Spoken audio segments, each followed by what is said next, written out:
All right,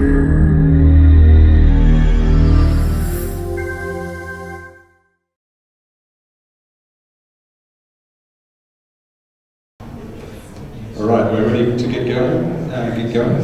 So next up is Daisy Tam. Thanks very much. Hi everyone. Thank you very much for having me here. Thank you, Marcus and Jazz, for hosting and putting together this wonderful event, which I'm very excited to be part of. And really, it's a privilege to be here. So I am from, I've met some of you yesterday, but just to sort of reintroduce myself, I'm Daisy Tam. I'm from Hong Kong. I teach at the Hong Kong Baptist University, and I'm in the Department of Humanities. I was trained in cultural studies, so I have a slightly different entry point into this food design and technology scene. I've always been interested in ethical food practices, so I've looked at urban farming, slow food movements, local agriculture, some organic food movements, etc., etc. But today, actually, my talk follows wonderfully from Jeremy's talk because I'm also going to talk about food waste. Since moving back to Hong Kong 3-4 years ago, I thought I'll do a bit of a tourist board promotion. This is the face of Hong Kong. This is the skyline of the Central Business District. As some of you might recognize, these are sort of trophies of world-class architects. It's a scene of wealth and prosperity, a vivacious scene of the city and those who live within it. But how is that relevant to the world or to other parts of other countries? So yeah, very similar to the statistics. These come from the World Bank. By 2030, 2/3 of the world's population will live in cities. Each month, more than 5 million people migrate to urban areas. By 2030, it's expected that 70% of Southeast Asian population will live in cities. So Hong Kong being a completely urbanized environment is, if not already, the face of future cities in the present, it will become. It's a megacity. It's also one which we are completely dependent upon others to provide us with our basic needs, i.e. food. Just staying on that sort of global statistics, 870 million people go hungry every day, and about 1.3 billion tons of food are wasted every year. The direct economic cost is about $750 billion per year, and this is US dollars, and the source is from UN Food and Agriculture Organization. Jeremy has talked about the conditions of waste and identifying food literacy, understanding where food comes from, their shelf life, etc., etc. I'd like to just add another one. So it's brilliant. Thank you for also sort of having gone into the details, of which I'm not going to go into. But one of the things that, for example, we've been seeing a lot lately is the talk about ugly food. Food that are quote-unquote misshapen, looking weird, have blemishes because, for example, scabs on skins of apples or, slightly misshapen things. And so there's this ugly revolution going on for, the one that caught my eye was this one from a French supermarket called Intermarché, and they have now a whole aisle of these misshapen fruits selling at a lower price, and so basically the supermarkets themselves are promoting the fact that these are equally good, they're just looking a little bit weird, but we will sell them for cheap, so please go ahead.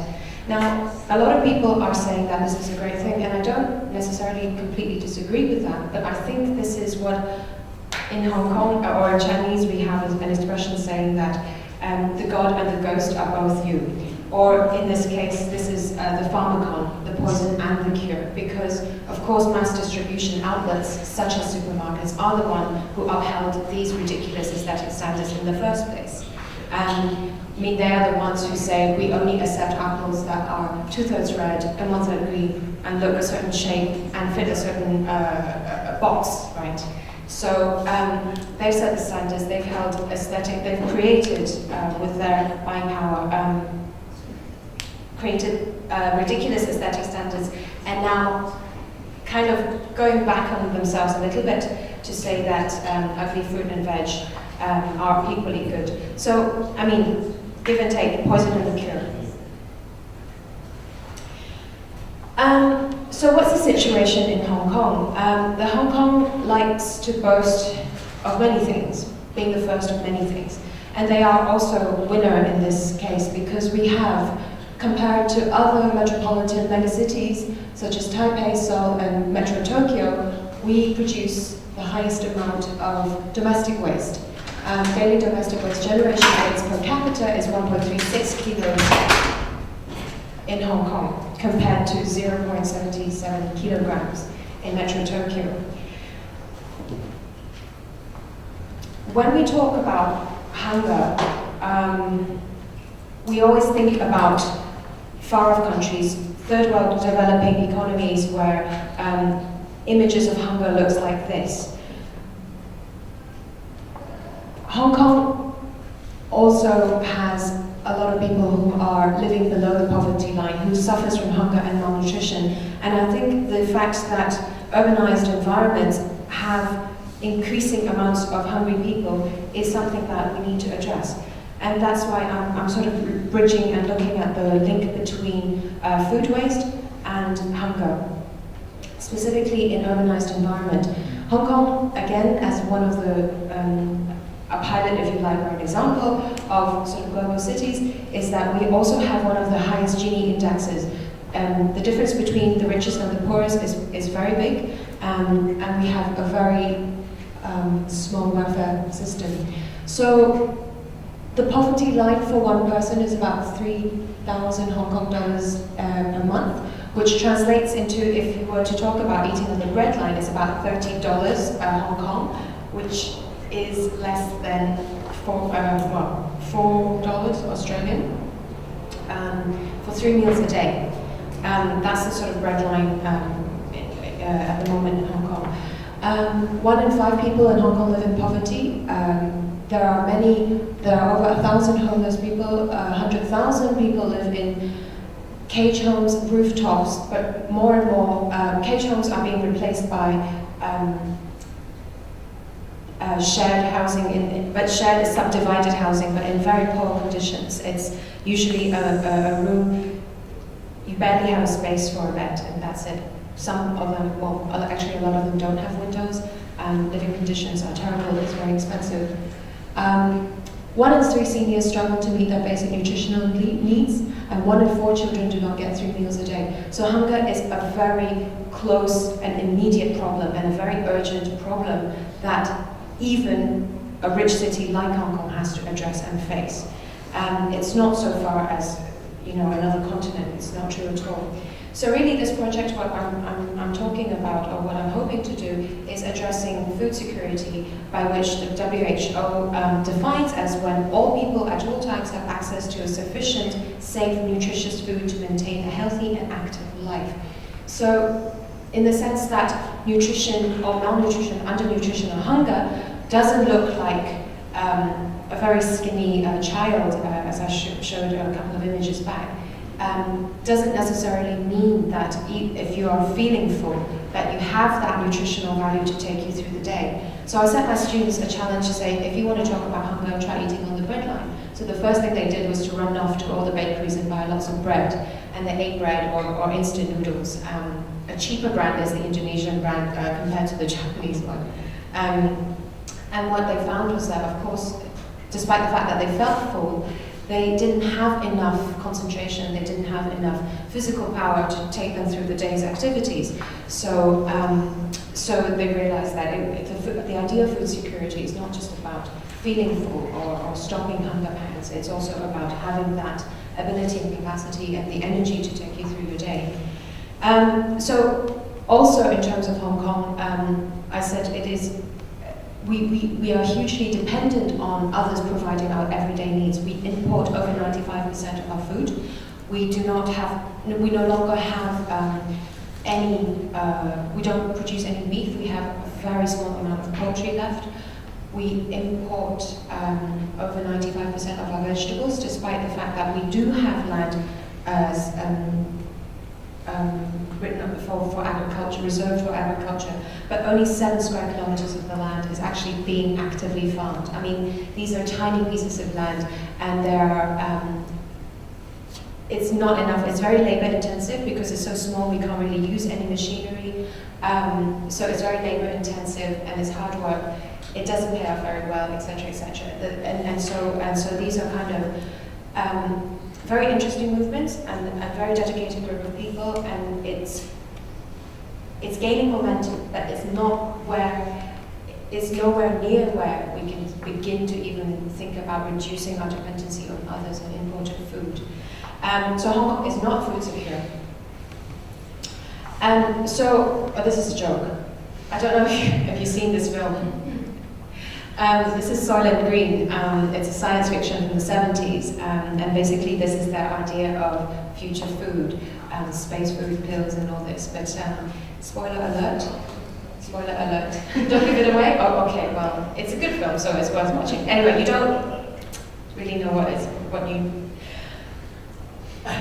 made of, the ingredients. Okay, let's not ruin this wonderful food gastro experience that we've been enjoying these 2 days with the spoiler for this film. But anyway, this is just a joke.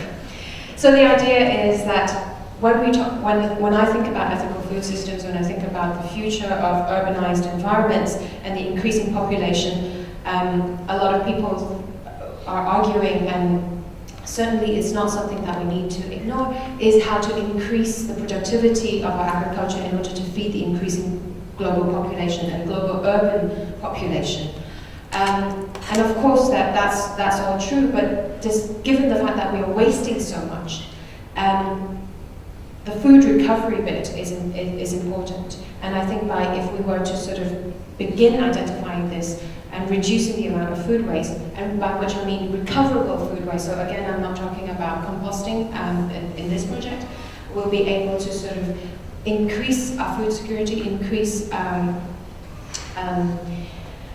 social justice, address issues of the environment. Because in Hong Kong, like I'm sure many of the problems that urbanized environments are facing, is that our remaining landfills would be exhausted by 2018. So we throw about, well, I think this year's figures is about 3,300 tons of food are sent to landfill every day. Okay, that's about 120 double-decker buses. So we throw this into landfill, make methane, gases, etc., etc. So we're all very familiar with this type of arguments, so I'm not going to go into that. I would like to spend a little bit of time talking about, therefore, the theoretical concept of this project, which is this quote is by a British anthropologist called Mary Douglas, and she talks about dirt not being a fixed concept. So the idea that, for example, if I had some, I don't know, sand or dirt in my pocket, and I sprinkle it over your laptop, you would think I've dirtied your laptop. But of course, in a different environment, in a different setting, in the rainforest, dirt is just part of the environment, right? In the same sense that I think waste is not a fixed concept, it's a social construct. And so it goes back to this brilliant idea that, you know, what is considered food, what is considered edible and inedible, right? Food sharing, this pair of these apps that are showing, a lot of people might actually have some problems about, I don't want to eat other people's leftover food, to the point of, from that also to the sense that because of food illiteracy, picking up an apple and saying, oh, there's a worm, or there's a hole, or there's a scab on the skin, that's inedible, right? So these are not fixed concepts, which creates a certain illogic logic where supermarkets are seen to throw lots of food and throw bleach on it. Like this has happened in Hong Kong because they don't want people dumpster diving, because that's considered illegal, and so they would rather throw away food than feed the poor and the hungry, which creates this illogic logic So these are just sort of two things that I think are essential in order to facilitate the work of food recovery. One is waste charges. Currently in Hong Kong we don't have any waste charges, which explains the high per capita domestic waste, because it's cheaper, it's easier, and there is no legal worry for a company to throw food away. If they were to give it to a charity, they are legally liable. If somebody has food poisoning, then they could be sued. So this, which leads to the second thing, which is the Good Samaritan law, which is in place in certain parts of the States and in Europe, which releases them from that legal obligation. So companies that donate food are exempt from legal responsibility, so they don't have to be sued if someone suffers from a bit of food poisoning afterwards. I would like to talk about parasites, because that's essential for me and the way it informs this project, because I believe that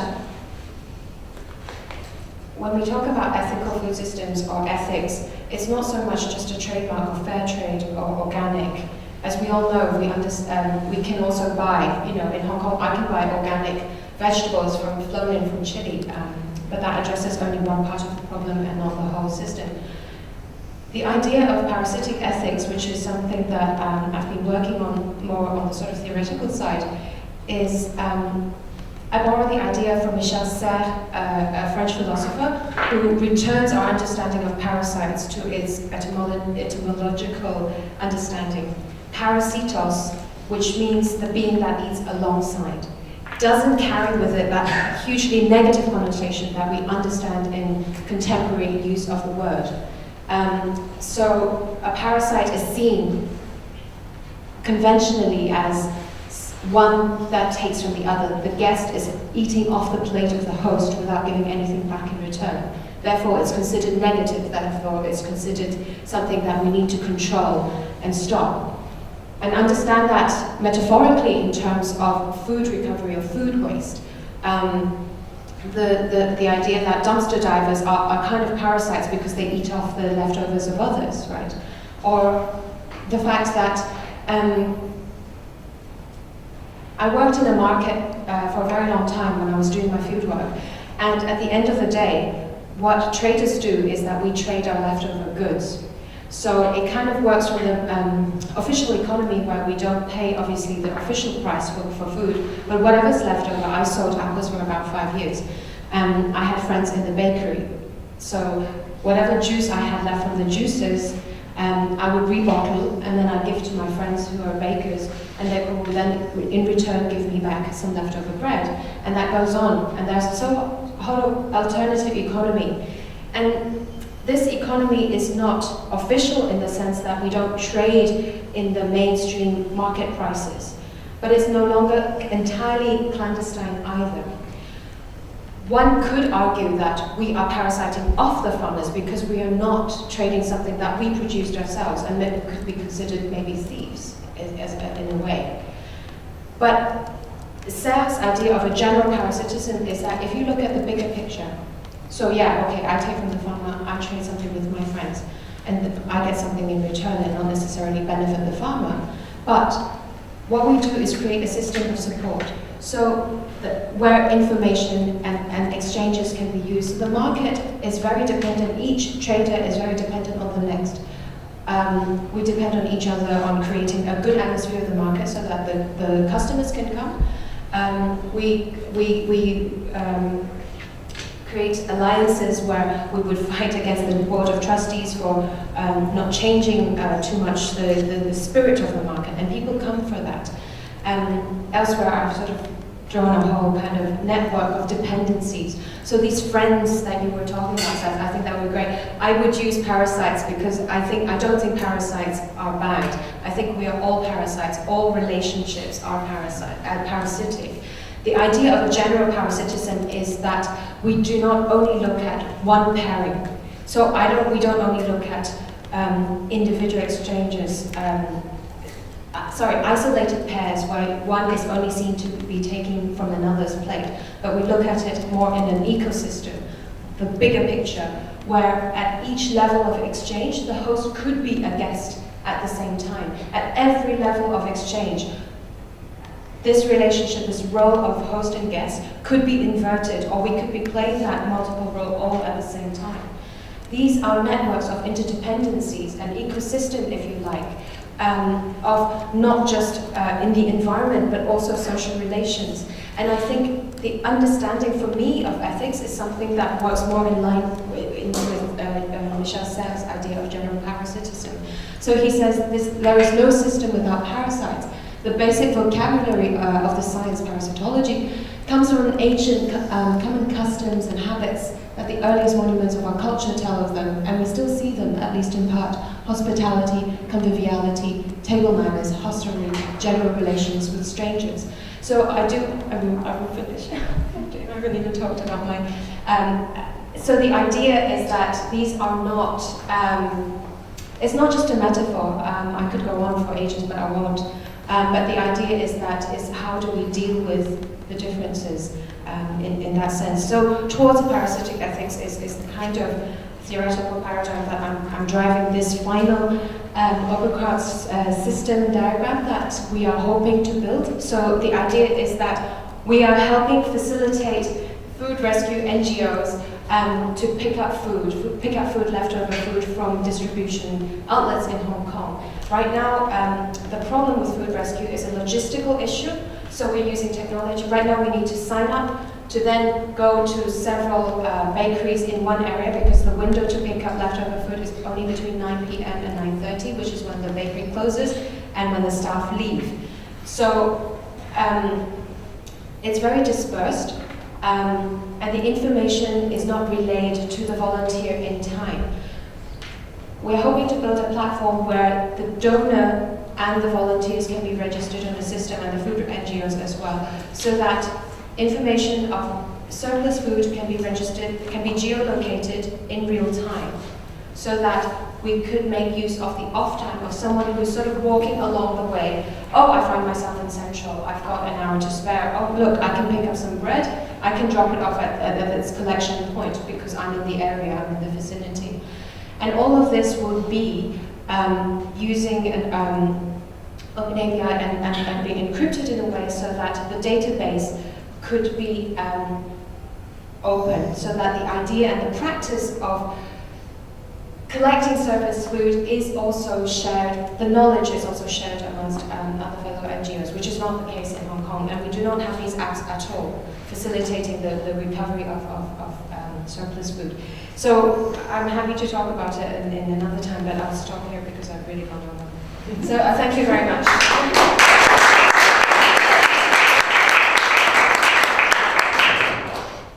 Not usually so bad with time. I'll set up the video and you can take a couple of questions. Yes, absolutely, yes. Yes.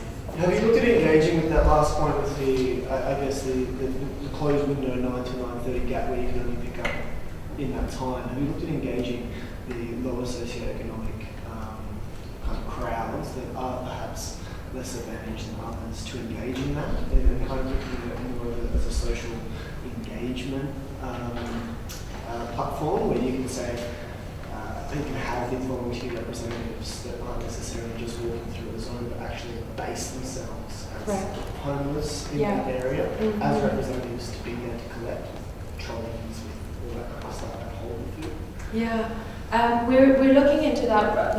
I know in the States there are, because there's a food stamp system, that some of them, food stamp actually can be used to reclaim some of that surplus food. But what you're also saying, I think, is that you work more directly with the local communities where the beneficiaries themselves can also organize so that they can go pick up. Yeah, hold the food until the trucks arrive, and you're employment in a sense of an associate. Yeah, and it's really a bit all over the place. There are about 50, I think, three major food rescue NGOs and then like 47 much smaller ones, and they all have very different ways of operating. The problem is the sort of sense of trust, because and that chain of not transfer. Yeah. So because we don't have the Good Samaritan law, it's incredibly important for the food safety to be respected or reserved it, because if anything ever happens, then it would jeopardize. So ideally, that's what we hope will happen, but we are working within the constraints of the current system. Yeah. So thank you for the talk. It's really, really interesting, and I appreciate one of the things that you've done is introducing the role of policy in setting up these things, which I think, frankly, is one of the aspects of the food issue that the HCI community is generally not know what to do with. So thank you for bringing it. The question I have is to do specifically with being situated in Hong Kong as you are, where, as you say, 95% of the food is imported. And as someone who's currently doing work with local food systems, which are very much based in regions that have a lot of agricultural production, where those local food movements in some ways seem to be bound up with some fears of the other in terms of cleanliness and trying to keep dirty food out of places, but also in some ways are involved with withholding food from the global food supply. I'm just curious to hear, what, if any, responses you have as someone living and working in Hong Kong to these localist movements that you see happening other places.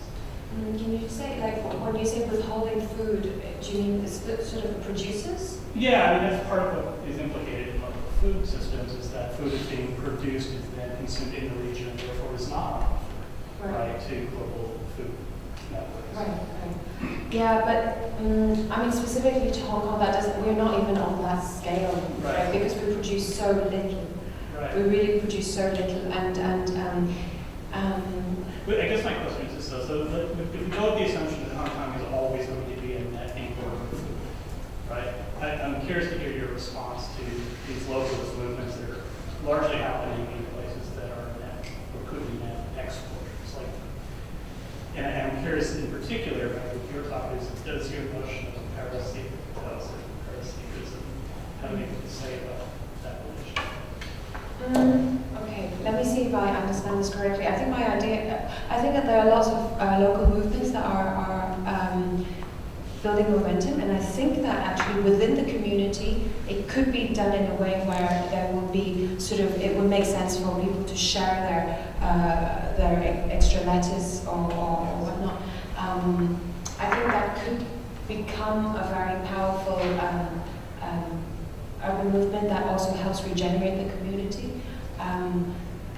Unfortunately, this is also dependent on the architecture of the space, because in redeveloped zones, which is increasingly the case of Hong Kong, new developments are built in a way which closes off street life, which closes off life. So everything is built around security, fences. So it's about closing borders, not opening borders, right?